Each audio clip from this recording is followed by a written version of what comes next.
There is a part of you that you have spent years trying to kill.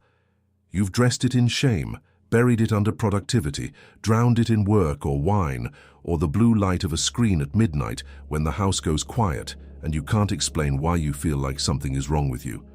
Not broken, not depressed exactly, just wrong. Like there's a version of you locked in a basement that you're terrified someone else will hear. You were taught to be good, and so you became two people.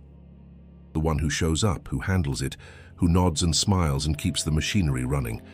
And the one underneath, the one with the rage you never let finish its sentence, the jealousy you confess to no one, the fantasies that aren't violent but aren't clean either, the thoughts that arrive at 3 a.m. not like demons, but like old debts, patient and certain.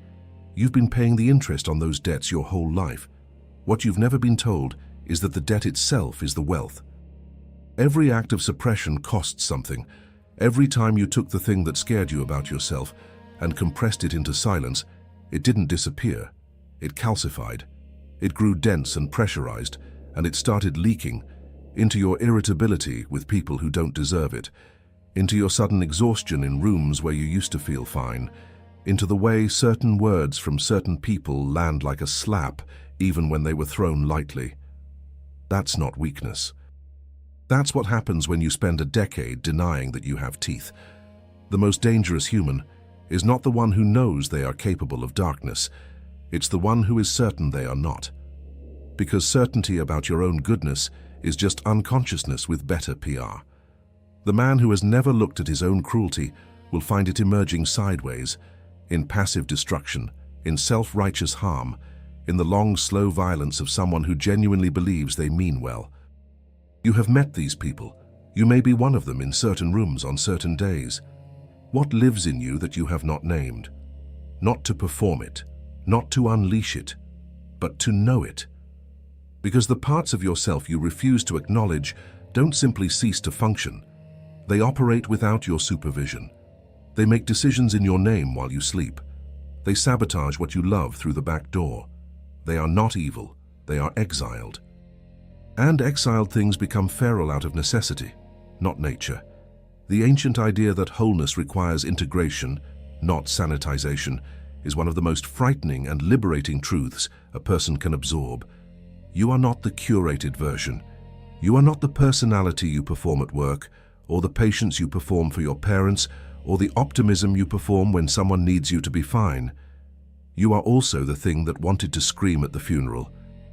The thing that felt relief when certain relationships ended, and then felt guilty for the relief. The thing that sometimes looks at your own life like a stranger who can't remember booking this room. That's not pathology. That's depth. And depth is exactly what this culture has been trying to sand out of you since you were old enough to be evaluated. Here is what integration actually means, stripped of its therapy speak. You look at the parts of yourself that disgust or frighten you, and instead of casting them out, you ask them what they want, not to obey them, to understand them. The rage is almost always grief that doesn't know its own name. The jealousy is almost always a signal about what you actually value and have been too afraid to pursue. The darkness you find in yourself when no one is watching is not evidence of corruption. It is evidence of complexity, of being a full animal, not a managed one.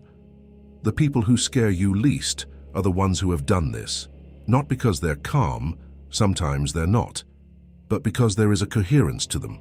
They don't perform goodness. They've simply stopped being at war with themselves, which leaves them with an extraordinary amount of energy for everything else.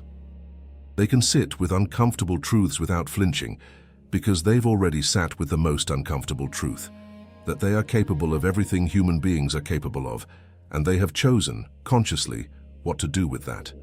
This is not permission. This is not romanticism about your own suffering or the shadow or any of the vocabulary that makes this feel theoretical. This is the plainest version of what I can offer you tonight. The thing you are most ashamed of in yourself is also the thing with the most unspent force in it. The qualities that got suppressed, the fierceness, the hunger, the refusal, the wildness, did not disappear when you learned to be palatable. They went underground and became the engine of your exhaustion. You are tired in part because you are fighting yourself with one hand and trying to live with the other. And you have been doing it so long you think that friction is just what being alive feels like. It isn't. You were never meant to be half a person.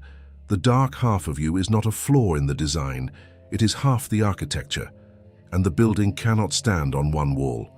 You already know what you've been avoiding. You've known for a long time. That knowing, that specific, quiet, unbearable knowing, is exactly where you begin.